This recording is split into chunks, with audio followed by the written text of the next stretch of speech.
Il est furieux. Sa vie souffre d'un épouvantable manque de discernement. Pourvu qu'il se garde de l'épouser ou de lui faire des enfants.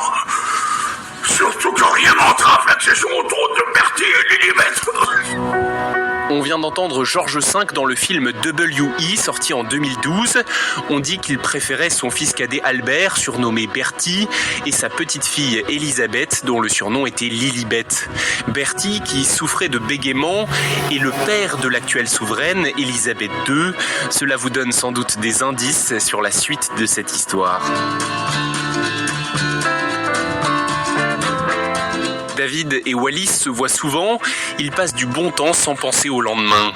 L'américaine, qui je vous le rappelle est toujours mariée avec un autre homme, prend de plus en plus de liberté et de place dans la vie du futur souverain britannique. Pour bien le comprendre, je vous propose d'écouter Franck Ferrand dans un extrait de l'émission Au cœur de l'histoire, diffusée sur Europe 1 en mai 2018. Durant les week-ends que Wallis passe au Fort Belvédère, elle se permet peu à peu un certain nombre de libertés. On la voit composer les menus, on la voit modifier l'ordonnancement des pièces, etc. Vous imaginez ça? Ah oui, elle est chez elle, à la cour d'Angleterre, ça fait jaser, bien entendu. À l'été 34, le prince de Galles l'invite à Biarritz, où elle va pouvoir profiter de vacances dorées, golf, bridge, yachting, soirées, etc. Vous imaginez les billets doux du prince et les cadeaux extraordinaires. Lorsqu'ils s'écrivent, les amoureux signent désormais W.E., Wallis et Édouard. Mais ça veut dire en anglais oui, c'est-à-dire nous. C'est magnifique, ça tombe bien.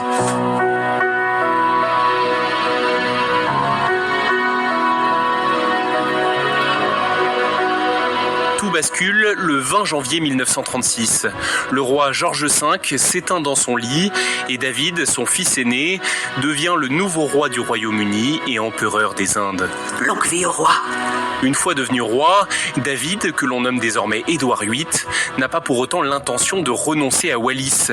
Et cela entraîne de vives discussions avec son frère Bertie. Peu m'importe la femme avec laquelle tu badines la nuit tant que tu as ton poste le matin.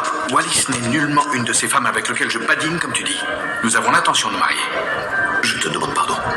Elle vient d'entamer une procédure de divorce. Grand Dieu. Et si tu te contentais de lui offrir une belle demeure et un titre? Je me refuse d'en faire ma maîtresse. L'Église ne reconnaît pas les divorces et tu en es le gouverneur suprême.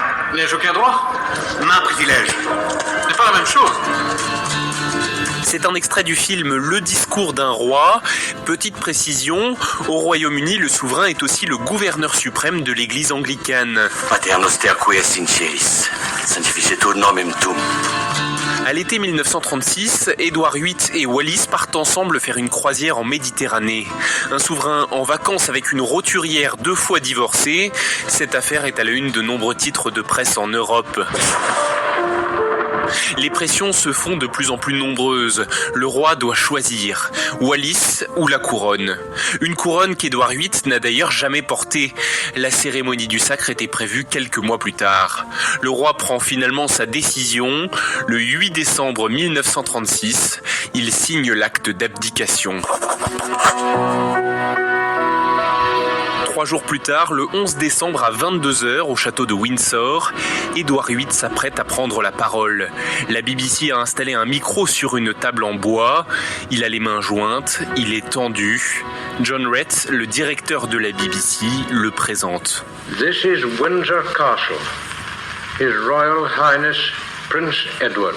Ici, le château de Windsor, Son Altesse Royale, le Prince Édouard.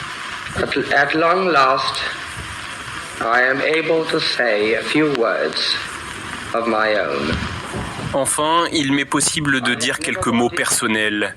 Il y a quelques heures, j'ai accompli mon dernier devoir de roi et d'empereur, et à présent que me succède mon frère, le duc d'York, mes premiers mots doivent proclamer mon allégeance envers lui. Je le fais de tout cœur.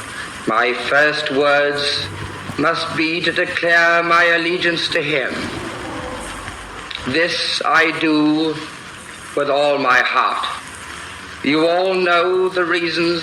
Vous connaissez tous les raisons qui m'ont poussé à renoncer au trône. Mais je voudrais que vous compreniez qu'en prenant ma décision, je n'ai pas oublié la patrie et l'empire que je me suis efforcé de servir depuis 25 ans, comme prince de Galles et tout récemment comme roi.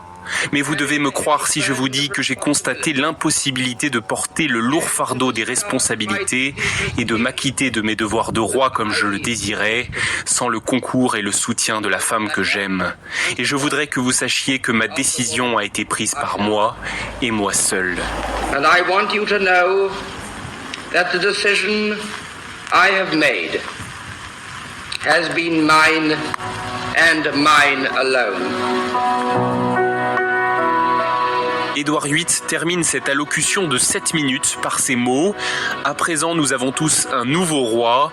De tout cœur, je lui souhaite, et à vous, son peuple, bonheur et prospérité. Dieu vous bénisse tous. Vive le roi !» Le roi, vous l'avez compris, c'est donc son frère, Albert, surnommé Bertie, le duc d'York, qui prend le nom de George VI. Après avoir abdiqué, Édouard, lui, reçoit le titre de duc de Windsor. Et il vient s'installer en France, où il épouse Wallis Simpson le 3 juin 1937. La cérémonie a lieu au château de Candé, près de Tours. Je suis très ému. Ce qu'il faut savoir, c'est que cette histoire d'amour, qui paraît si romantique, ne l'est pas tant que ça. En fait, Wallis n'est pas amoureuse d'Édouard VIII. Écoutez les explications d'Isabelle Rivert, journaliste et auteure, spécialiste de l'histoire des familles royales, interrogée dans l'émission Au cœur de l'histoire. Wallis n'aime pas Édouard. Elle l'aime bien. Elle est follement Elle amoureuse. est flattée de la situation, elle est bien sûr. amoureuse de la vie qu'elle Bien peut sûr. enfin vivre grâce à lui. Et elle aurait adoré être la maîtresse discrète du roi d'Angleterre. Elle s'est toujours Or, rêvée en femme de l'ombre. Non seulement il n'est plus roi d'Angleterre puisqu'il abdique, et on dit qu'au moment où elle apprend cela, elle écoute la radio, elle est chez des amis dans le sud de la France, elle jette son verre de whisky à travers la pièce et elle crie « Quel idiot, quel idiot !» Je crois qu'elle est